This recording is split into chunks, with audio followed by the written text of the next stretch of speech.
اللہ عز و جل اپنے کلام مقدس میں فرماتا ہے، بے شک اللہ کے نزدیک گنے ہوئے شمار کیے ہوئے جو مہینے ہیں وہ 12 ہیں، اور ان 12 مہینوں میں سے 4 حرمت والے مہینے ہیں، عزت والے مہینے ہیں، عظمت والے مہینے ہیں۔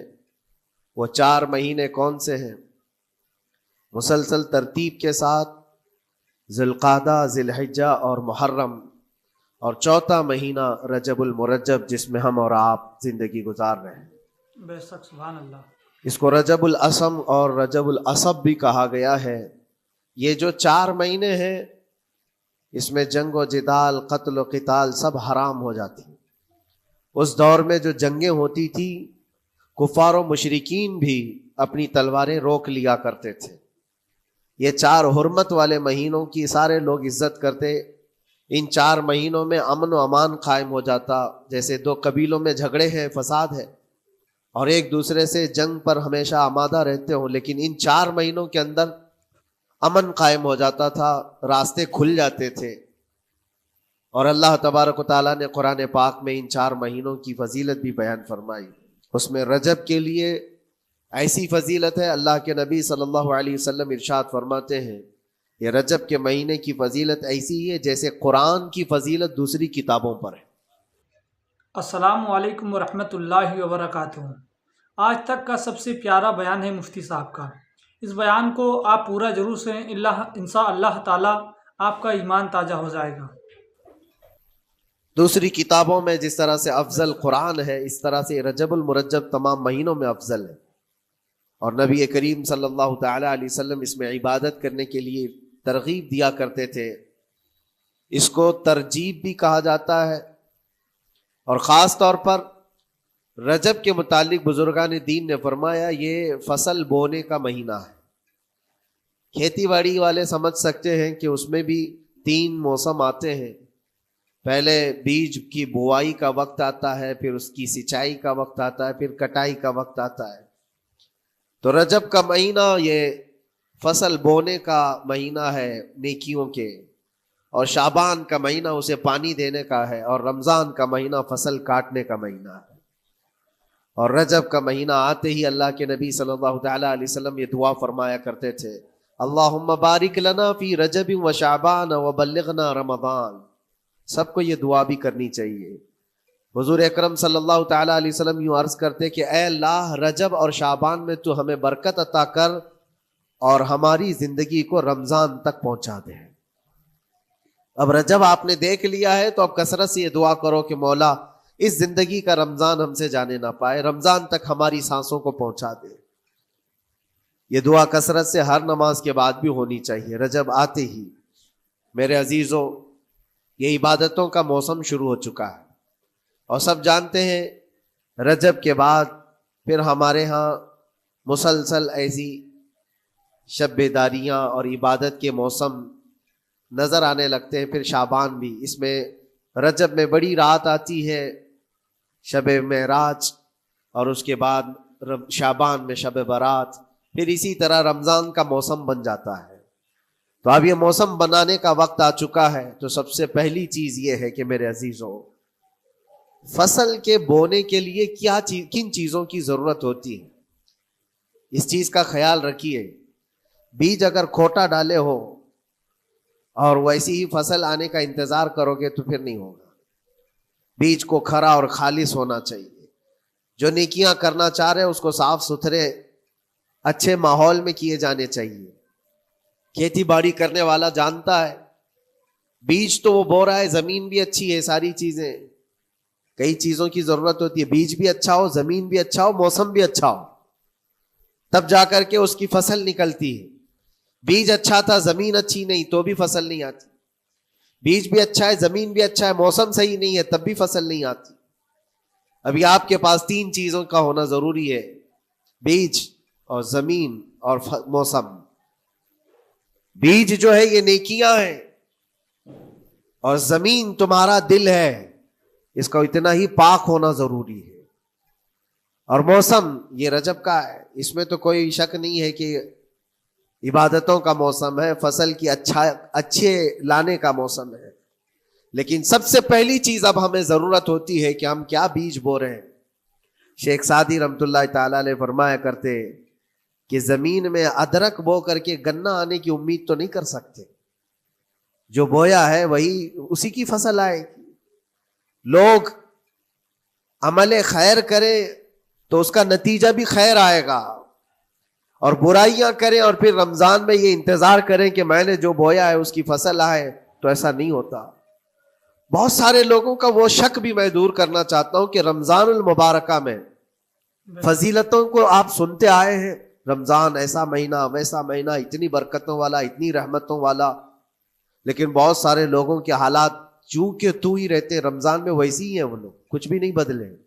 تو اس میں رمضان کا قصور ہے کہ اس مہمان کا قصور ہے, اس انسان کا قصور ہے؟ وجہ یہ ہے کہ رمضان المبارکہ یقیناً اتنی برکتوں اور رحمتوں اور سعادتوں لے کر کے تو آتا ہے, لیکن تمہیں 2 مہینے پہلے سے کہا گیا تھا کہ فصل کے لیے تیاری کرو, تم نے بیج نہ بوئے, اپنی زمین کو صحیح کیا ہی نہیں. پھر رمضان میں جو بارش ہو رہی ہے اس کا فائدہ کیا ہے؟ روڈ پر 10 سال بھی بارش برسے وہاں پر کوئی فصل نہیں آئے گی, کیونکہ وہ زمین سخت ہے اور بیج بونے کے قابل بھی نہیں ہے. رمضان المبارکہ میں رحمتوں کی جھماجھم بارش تو ہوتی ہے, لیکن دل اگر سخت ہے گناہوں سے تو اس بارش کا کیا اثر ہوگا اس پر؟ اسی لیے دلوں کی نرمی یہاں سے شروع کریں, رجب المرجب سے. اس کی راتوں میں اللہ رب العزت کو پکاریں, مناجات کریں, عبادتوں کے لیے کچھ دن تو خاص کر لیں. بہت دنیا میں ہم نے اپنے آپ کو ملوث کر رکھا ہے, کچھ راتیں اللہ رب العزت کی عبادت میں تو لگائیں.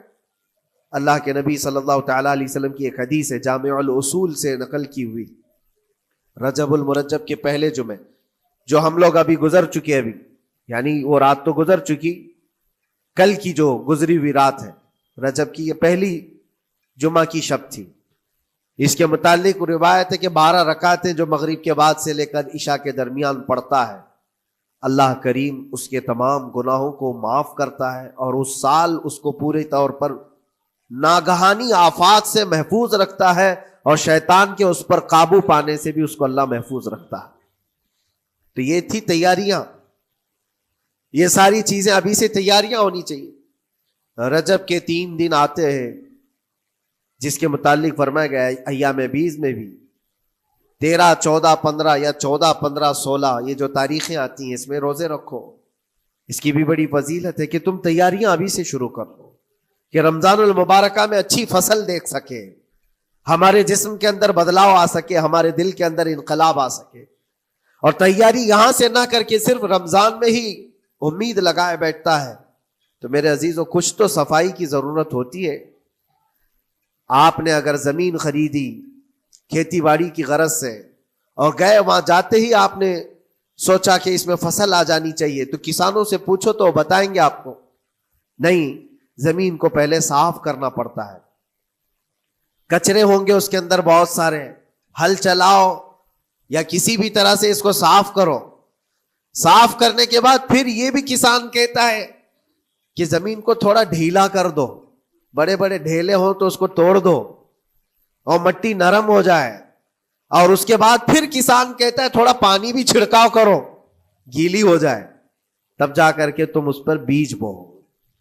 میرے عزیزو یہ رجب بیج بونے کا موسم ہے, تو پہلے زمین کو ڈھیلا تو کر دو, زمین کے اندر جو کچرے ہیں اس کو نکال تو دو, دل کے اندر جو وسوسے بھرے ہوئے ہیں, گناہوں کے خیالات بھرے ہوئے ہیں, اس کو پاک تو کرو.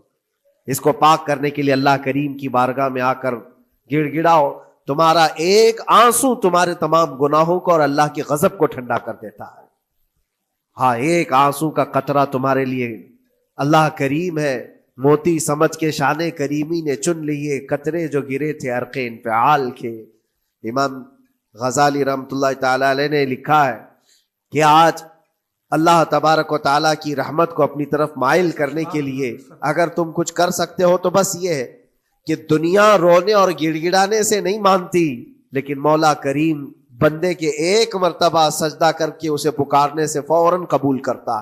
موسیٰ علیہ الصلاۃ والتسلیم اللہ تعالیٰ سے پوچھتے ہیں, مولا جب تیرے بندے تجھے پکارتے ہیں تو اس میں نیک لوگ بھی ہوتے ہیں اور گنہگار بھی ہوتے ہیں, تو کیا تو سب کی پکار کا جواب دیتا ہے؟ توجہ, اللہ رب العزت فرماتا ہے اے موسیٰ میرے پکارنے والے بندوں میں نیکوکار بھی ہیں گنہگار بھی ہیں. ہاں نیک بندہ جب مجھے پکارتا ہے یا ربی تو میں جواب میں کہتا ہوں لبیک یا عبدی، اے میرے بندے میں حاضر ہوں، بتا تیری کیا حاجت ہے. پھر موسیٰ علیہ السلام پوچھتے ہیں کہ مولا یہ تو نیک بندہ جب پکارتا ہے تو تو کہتا ہے لبیک یا عبدی، اور جب گنہگار پکارتا ہے تب کیا کہتا ہے؟ رب تعالیٰ فرماتا ہے جب میرا گنہگار بندہ مجھے پکارتا ہے یا ربی تو میں اس کے جواب میں 70 بار لبیک یا عبدی کہتا ہوں. ایک بار پکارے 70 بار جواب. ایسا کیوں ہے؟ تو فرماتا ہے میرا رب نیکوکار کو اس کی نیکیوں پر بھروسہ ہے کہ اللہ معاف کرے، اور گنہگار کو صرف میری رحمت پر بھروسہ ہے. اس کے پاس ہے کچھ نہیں، اس کے آس پاس وہ نظر ڈالتا ہے میں نے کوئی ایسی نیکی رکھی نہیں ہے، صرف اللہ رب العزت کی رحمت ہے جو مجھے معاف کر سکتی ہے. وہ مجھ پر یقین کر کے پکارتا ہے، اس لیے اس کے سوال کا میں بار بار جواب دیتا ہوں. عزیزان گرامی وقار، اقبال نے سچ ہی کہا تھا ہم تو مائل بکرم ہے کوئی سائل ہی نہیں. یہ رب تبارک و تعالیٰ کی طرف سے ہے کہ اللہ تبارک و تعالیٰ کرم پر کرم کرنے کے لیے موقع عنایت کرتا ہے. یا بندے کو آنے کا موقع ہی نہیں ہے، بندہ آنا نہیں چاہتا ہے. اس سے پہلے کہ تمہارے ساری چیزیں بند ہو جائیں، دروازے ختم ہو جائیں، اللہ رب العزت کی بارگاہ میں آؤ اور اسے پکارو. یقیناً یہ تمام چیزیں تمہاری زندگی میں انقلاب لاتی ہیں، بہت بڑی تبدیلی لاتی ہیں. عزیزان گرامی، پھر میں یہ عرض کرتا ہوں کہ رجب کے اس مہینے میں دل کو نرم کرنا بہت ضروری ہے. دلوں کی سختیاں آج گناہوں کی طرف مائل کرتی ہیں. ہمارا دل سخت ہے یا نرم ہے اس کو پہچاننے کے کئی تھرمامیٹر دیے گئے ہیں ہمارے پاس. چیک کرو ہمارا دل کس پوزیشن میں ہے آج. امام غزالی فرماتے ہیں 3 علامتیں ایسی ہیں جس سے پتہ چل جاتا ہے انسان کا دل سخت ہے یا نرم ہے، بیمار ہے یا صحت یاب ہے. یہ ڈاکٹر لوگ اسکیننگ سے یا سونوگرافی سے نہیں بتا سکتے کہ تمہارے دل کی یہ کیفیت. کیسے اس کو اہل بصیرت سمجھ سکتے؟ فرماتے ہیں کہ اگر مسجد میں زیادہ دیر تک بیٹھ نہیں پاتا تو سمجھ لو اس کا دل بیمار ہے، اس کا دل سخت ہو چکا ہے، اس کو مسجد میں بیٹھنے نہیں دیتا. یہی دل ٹیلی ویژن کے سامنے 3 گھنٹے بیٹھے اس کو کچھ بھی اکتاہٹ نہیں آتی، موبائل پر گیم کھیلتا رہتا ہے. 4 گھنٹے گزر گئے کہ 5 گھنٹے گزر گئے اسے پتہ ہی نہیں. آج ایک سروے کے مطابق ہر انسان جو موبائل چلاتا ہے اس میں 18 گھنٹے وہ بیزی ہے دن کے. کئی جگہوں پر ایسے حالات آئے 18 گھنٹے دن میں ہوتے ہی ہے 24 گھنٹے، جس میں 6 گھنٹے اگر آرام کے نکالے تو باقی پورے 18 گھنٹے کیسے انسان بیزی رہ سکتا ہے؟ اس میں کھانا بھی ہے، پینا بھی ہے، حاجتیں بھی ہیں. لیکن سروے کے مطابق یہ بھی بات آئی ہے کہ 18 گھنٹے کنزیوم کرتے ہیں. میرے عزیزوں، اس میں کوئی اکتاہٹ اور اس میں کوئی ملال نہیں آتا، بیزارگی نہیں آتی. اور اللہ کے گھر میں یا فرض سے نماز سے ابھی سلام پھیرا کیا کہ بھاگنے کی تمنا ہوتی ہے. کئی جگہوں پر تو ایسا ہے. اسی لیے اللہ کے نبی صلی اللہ تعالی علیہ وسلم کی ایک حدیث میں سناتا ہوں. ارشاد فرماتے 2 چیزیں کسی منافق کے اندر جمع نہیں ہو سکتی. 2 چیزیں منافق آدمی کے اندر آ ہی نہیں سکتی. وہ کیا چیزیں؟ حضور پاک صلی اللہ تعالی علیہ وسلم فرماتے ہیں اچھے اخلاق منافق کے اندر نہیں آتے، اور اللہ کی اور اس کے رسول کی ہر بات پر یقین یہ منافق کے اندر نہیں آ سکتے. اور منافق کی یہ علامتیں بتاتے بتاتے میرے نبی نے یہ فرمایا دیکھنا کہ مسجد میں منافق سب سے اخیر میں آئے گا اور سب سے جلدی بھاگے گا. اس کا دل نہیں لگتا، دل سخت ہو چکا ہے. اور بازار میں سب سے پہلے جائے گا اور سب سے لاسٹ میں نکلے گا.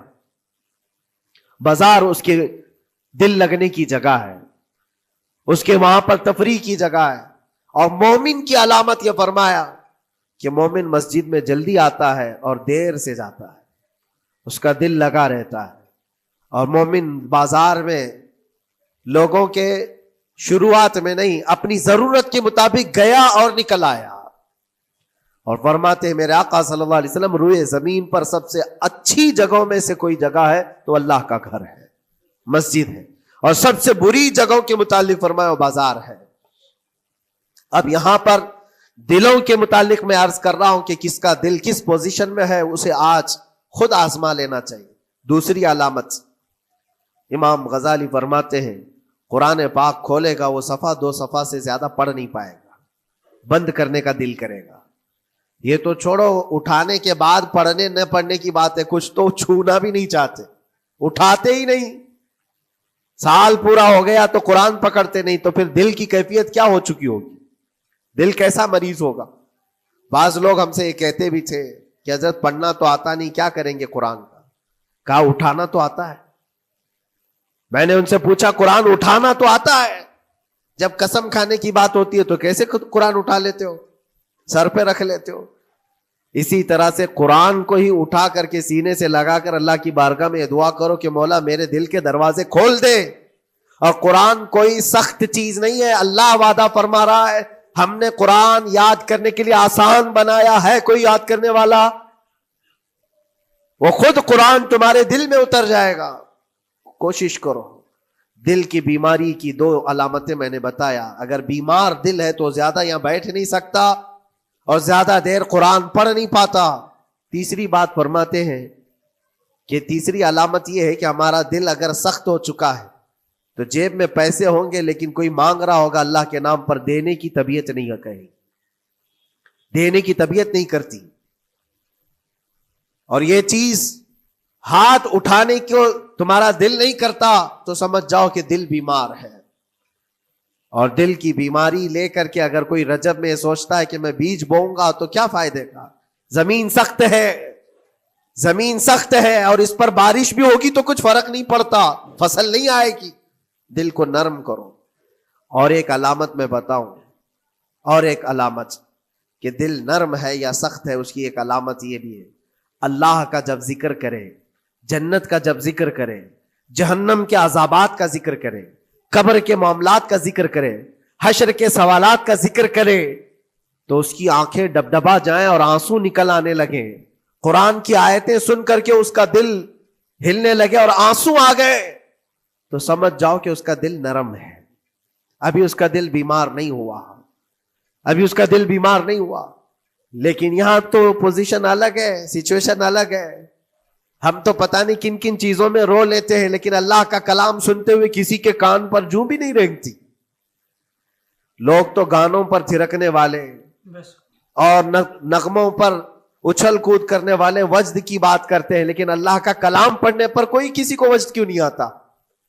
یہ ایمان کی علامت ہے. قرآن میں اللہ نے فرمایا وَإِذَا تُلِيَتْ عَلَيْهِمْ آيَاتُهُ زَادَتْهُمْ ایمانا. جب اللہ کی آیتیں ان پر تلاوت کی جاتی ہیں، مومنین پر، ان کا ایمان بڑھ جاتا ہے. کیا آپ امام کے پیچھے قرات سن کر کے اپنے دل میں ہلچل محسوس کرتے ہیں؟ سننے کی طبیعت کرتی ہے.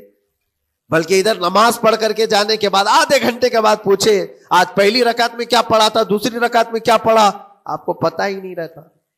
یاد ہی نہیں امام صاحب کیا پڑھ رہے تھے، میں تو دکان کا حساب کتاب کر رہا تھا، کیا خبر ہے کہ انہوں نے کیا پڑھا. تو قرآن کو توجہ سے پڑھے ہوتے تو تمہارے دل میں بھی وہ باتیں اثر کر رہی ہوتی. میرے عزیزوں، کتنے ایسے لوگ ہیں جو صرف اور صرف قرآن پاک کی تلاوت کی وجہ سے دلوں کو نرم کر دیا گیا ہے. میں اسی بات پر آج فوکس کر کے ختم کر دوں گا. رجب المرجب بیج بونے کا موسم ہے تو دل کے نرمی کے ساتھ ہی بیج بو، کیونکہ یہ زمین ہے تمہاری، اور زمین نرم نہ ہو تو کتنی بھی نیکیاں کرو کیا فائدے کی. دل سخت ہے، گناہوں سے لبریز ہے، اور دل کو نرم کرنے کا علاج 2 چیزیں بتائی گئی، کریں گے انشاءاللہ. 2 چیزیں بڑی آسان ہیں. اگر دل کو نرم کرنا ہے تو 2 چیزیں فرمائی گئی، کثرت سے قرآن پاک کی تلاوت کرو یا کثرت سے میرے نبی پر درود پاک پڑھا کرو. 2 چیزیں کر کے دیکھو، تمہارا دل نرم ہو جائے گا. اور بھی دوسری علامت، دوسرے علاج بھی میرے آقا نے فرمایا.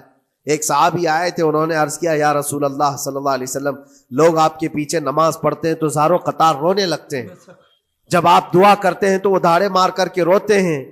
میں کبھی رو نہیں پاتا، میرا رونا نہیں آتا، میں بھی قرآن سنتا ہوں، میں بھی آپ کے پیچھے نماز پڑھتا ہوں.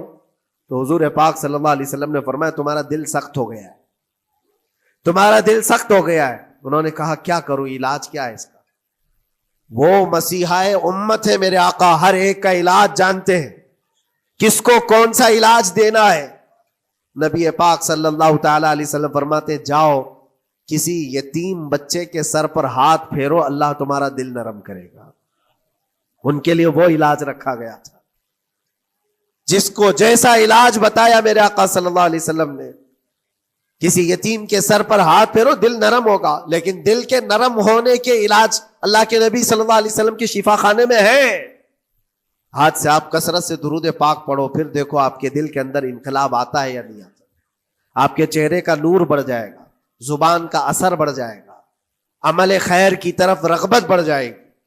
کثرت سے جب بندہ حضور پاک صلی اللہ علیہ وسلم پر درود پڑھتا ہے، اس کی زبان سے جھوٹ نکل جاتا ہے، گالی اس کی زبان پر نہیں آ پاتی ہے، کیونکہ وہ پاک کرتا چلا جاتا ہے اپنی زبان کو اللہ کے نبی کا نام لے کر کے۔ میرے عزیزو، اس میں دقت کیا ہے درود پاک کثرت سے پڑھنے میں؟ آپ جہاں چل رہے ہو، پھر رہے ہو، اٹھ رہے ہو، بیٹھ رہے ہو، انتظار میں ہو، سونے کے لیے جا رہے ہو، زبان ہی تو ہلانا ہے میرے نبی پاک صلی اللہ علیہ وسلم کی بارگاہ میں درود پڑھ کر کے۔ اور ضروری نہیں ہے کہ بہت لمبے لمبے درود پاک آپ کو یاد کرنے ہو، صلی اللہ علیہ وسلم بھی پڑھ لیا تو یہ درود پاک ہے، یہ درود پاک ہے۔ یا تو پھر الصلاۃ والسلام علیک یا رسول اللہ کہتا ہے تو یہ بھی درود پاک ہے، درود پاک ہے یہ۔ اور دل کو جب نرم ہو جائے گا تو انشاءاللہ العزیز آپ اس کے اثر بھی دیکھیں گے، اس کے اثر بھی دیکھیں۔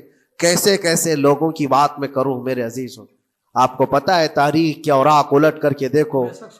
ایک صحابی حضرت نعیم وہ راستے پر گزر رہے تھے، دیکھا ایک کڑیل جوان مکہ کا، جس کو سارے لوگ دیکھ کر پہلوان کہتے اور ڈرتے تھے، گھبراتے تھے۔ 27 سال کا کڑیل جوان ہے اور ہاتھ میں تلوار کھینچے ہوئے تیزی سے آ رہا ہے۔ یہ پہلوان کوئی اور نہیں عمر ابن خطاب ہے۔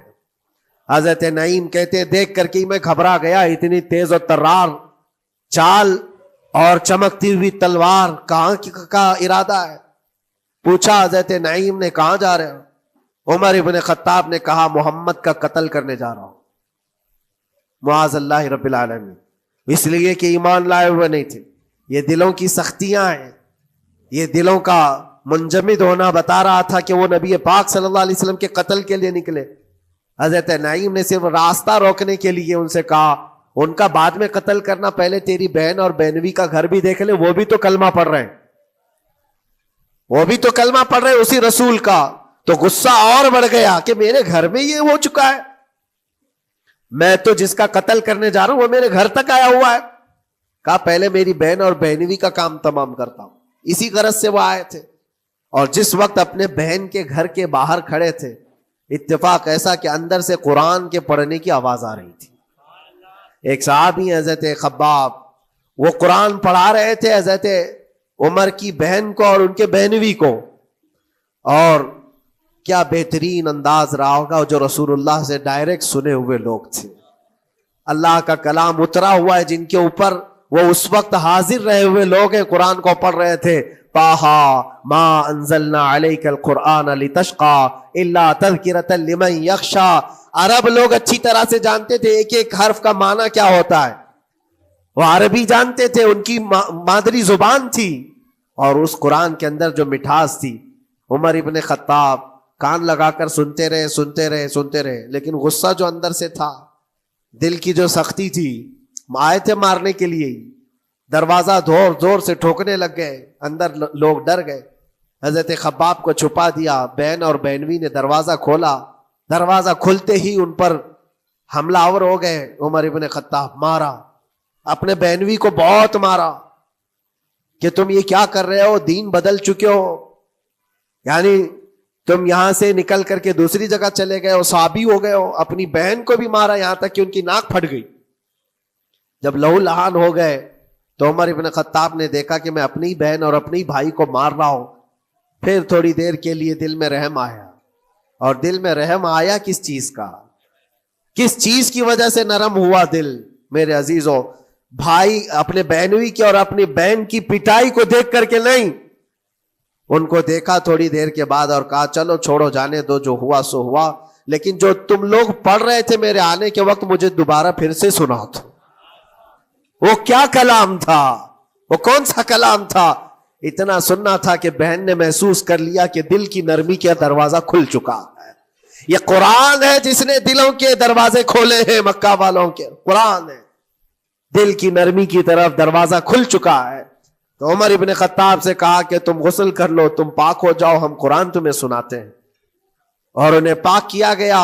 تو حضرت خباب جلدی سے باہر آئے, کہا میں سناتا ہوں. حضرت عمر کو جب یہ آیتیں سنائی گئی جھوم کر کے سننے لگے. قرآن کی وہ آیتیں 16 یا 17 آیتیں ہی سن پائے تھے کہ ان کے جسم کے اندر راشا تاری ہوا, کپ کپی آئی. کہا کہ چلو محمد کے پاس صلی اللہ تعالی علیہ وسلم, مجھے لے کر کے چلو, میں ان سے بات کرنا چاہتا ہوں. میرے عزیزو, بھائی اور بہنوی اور بہن لے کر کے چلے. اور اس وقت حالات سخت تھے مکہ کے. حضور پاک صلی اللہ تعالی علیہ وسلم کے پاس 39 صحابہ تھے جو ایمان لائے ہوئے, اور پہرے داری میں امیر حمزہ کھڑے رہتے تھے کہ کوئی آئے گا تو میں اس کی برابر خبرگیری کروں گا. عمر ابن خطاب کو تلوار لٹکاتے ہوئے آتے دیکھا تو صحابہ گھبرا گئے. مکہ کا بڑا پہلوان ہے, اس کو بھڑکا کر کے لوگوں نے بھیج دیا ہوگا, اب کیا ہوگا, یہ پٹائی بہت بری طرح سے سب کی کرے گا. غریب صحابہ ہے اور حضور پر ہاتھ نہ اٹھا دے. سب ڈرنے لگے. حضور پاک صلی اللہ علیہ وسلم سے آ کر کہنے لگے کہ یا رسول اللہ صلی اللہ علیہ وسلم, عمر آ رہا ہے اور ہاتھ میں تلوار ہے. اللہ کے نبی صلی اللہ علیہ وسلم نے فرمایا وہ میری گردن نہیں, اپنی گردن دینے آ رہا ہے. وہ میری گردن لینے نہیں, اپنی گردن دینے آ رہا ہے. وہ مخبر صادق صلی اللہ علیہ وسلم جانتے ہیں کون میرا غلام ہے اور کون منافق ہے. عمر ابن خطاب آئے تو حضور نے فرمایا راستہ دے دو. آتے ہی انہوں نے تلوار زمین پر پھینک دی. چہرے جمال جہاں آرا کو دیکھا. حضور پاک صلی اللہ تعالی علیہ وسلم سے پوچھا, پھر وہ آیتیں سنائے. اب سوچو میرے عزیزو, صحابی سے سننا, یہاں تو ہم قاری قرآن سے سنتے ہیں قرآن کی آیتیں. 1400 سال کے بعد آج بھی قرآن کا وہ اثر لگتا ہے دل کے اوپر. یہ ان سے جو 1400 سال کے بعد جس قاری قرآن سے سنا وہ تو صحابہ سے سنے تھے, اور صحابہ سے بڑھ کر کے اللہ کے نبی سے جو قرآن سنا ہو, خود نبی پاک کی زبان اقدس سے. اور جب اللہ کے نبی صلی اللہ تعالی علیہ وسلم نے آیتیں تلاوت کی, عمر ابن خطاب کی آنکھوں سے آنسو شروع ہو گئے, زارو قطار رونے لگے, اور پھر پکار کر کہا اشہد ان لا الہ الا اللہ واشہد انک رسول اللہ. میں گواہی دیتا ہوں کہ اللہ کے سوا کوئی معبود نہیں, اور میں گواہی دیتا ہوں کہ آپ اللہ کے رسول ہیں.